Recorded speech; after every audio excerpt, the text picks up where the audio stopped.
How relieved are you to get through a first day of the Tour de France after last year upright, particularly well in these conditions? Yeah, that was definitely going through my mind last year's Tour de France, and obviously stacking it on day one in that massive pile-up.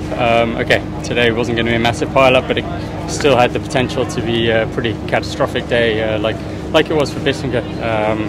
I think everyone watching him go off a couple times made everyone go a little bit more easily in the corners today.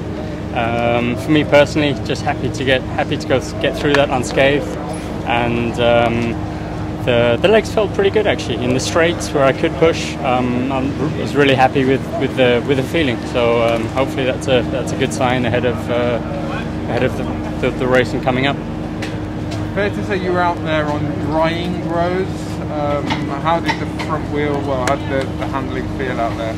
It was still slippery. I mean, corners were still wet. There were a couple dry patches.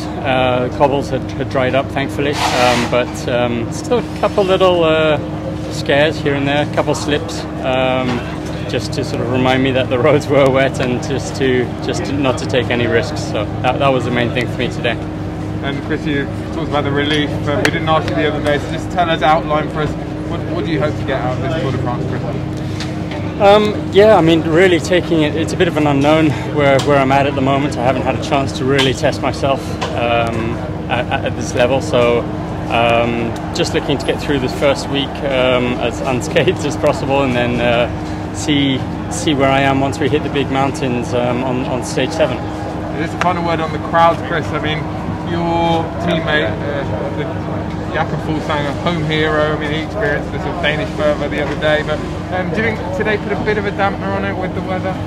I mean, it would have been almost unheard of to have another sunny day out here. We've had sun all week, which I hear is very unusual.